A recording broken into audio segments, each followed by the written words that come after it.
Quand j'ai commencé cette aventure, je pensais absolument pas à tout ce que j'allais vivre, à tout ce que j'allais accomplir pendant ce périple.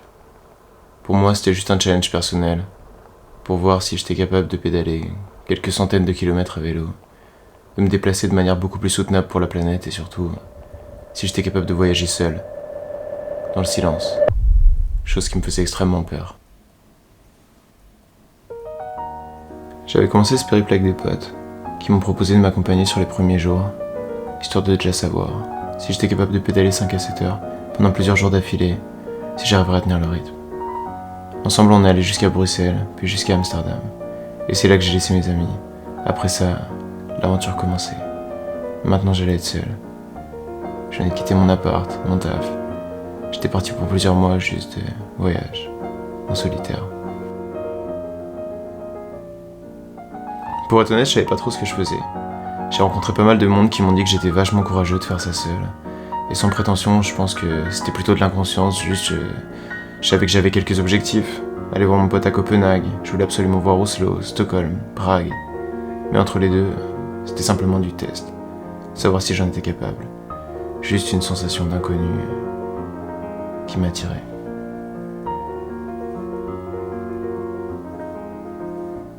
Ça n'a pas toujours été simple. Comme quand j'ai quitté le Danemark et que là, je savais que j'allais pas revoir de visage connu avant un moment. Là, j'avais plus vraiment de destination. Je savais même pas où j'allais dormir le soir. Et à ce moment-là, j'ai douté. Pour la première fois, je me suis dit, qu'est-ce que je fous là ?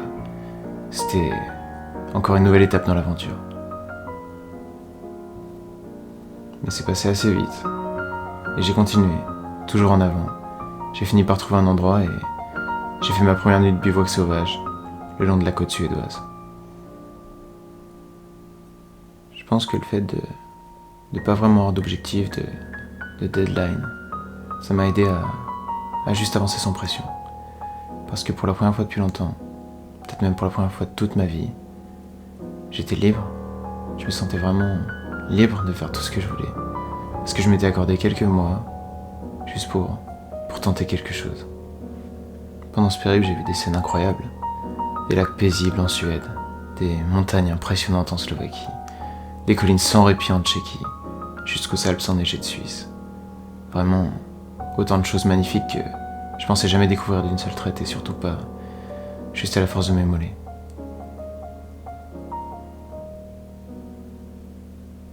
Le plus important encore, j'ai fait des rencontres géniales. Je pourrais même pas compter le nombre de gens que j'ai rencontrés. Ce sera avec 3 chiffres. Des gens de tellement de nationalités différentes qui m'ont inspiré, qui m'ont accueilli, avec qui j'ai partagé des choses fortes, des moments que j'oublierai jamais, qui vont m'inspirer pour mon avenir. Après, bien sûr, j'ai vécu des galères techniques. Ça aussi, ça a été une sorte d'épreuve. Une épreuve morale de savoir comment se démerder quand parfois ça m'arrivait au milieu de nulle part. Puis il y a d'autres défis comme pédaler sous la pluie pendant 4 jours, en dormant dans des sortes de petits refuges pas complètement fermés. Et dans ce genre de moments, je me sentais pas désespéré. C'était plus un sentiment de survie, de besoin primaire qui ressortait. J'étais juste dans le moment présent à me dire une chose avant l'autre. Tout ça pour dire que, finalement, les moments les plus durs physiquement étaient clairement pas les moments les plus durs moralement. Parce que ça a pas toujours été simple du point de vue mental. J'ai même été moralement très bas. Je me suis demandé quelques fois si j'allais pas tout arrêter. Et même dans ces moments où j'avais plus tellement d'espoir, de repères, je me suis rattaché à la seule chose que j'avais à ce moment-là, mon vélo. Et j'ai pédalé, sans réfléchir, en mode pilote automatique, pendant des centaines de kilomètres, à tenter de semer les idées noires sur le chemin. Et finalement, ça a marché. En arrivant à Berlin, tout a changé. J'avais à nouveau envie de continuer. J'avais à nouveau envie d'aller de l'avant. Toute ma motivation était revenue. Et je suis même parti faire un détour de plus de 1000 km en Europe centrale. J'ai réfléchi pendant longtemps à la manière dont je voulais restituer ce voyage. Parce que je savais que je voulais faire un montage, un témoignage de quelque chose à la fin. J'avais pensé à monter ça sur une musique type single, donc genre 3 minutes bien rythmées. Mais je me disais que ça allait trop ressembler à ce que je connaissais déjà. J'avais envie d'un truc plus contemplatif. Alors j'ai pensé à mettre une musique au piano. Quelque chose de doux où pas grand chose se passerait. Pour vous accompagner dans le voyage. Dans ce voyage qui a été tellement contemplatif pour moi. Dans lequel j'ai eu le temps de tellement réfléchir. Ça a carrément été autant un voyage mental qu'un voyage physique. Et j'ai vraiment l'impression d'avoir fait un énorme progrès sur moi-même, à me retrouver en ma seule compagnie, en silence, en méditation pendant 17 semaines.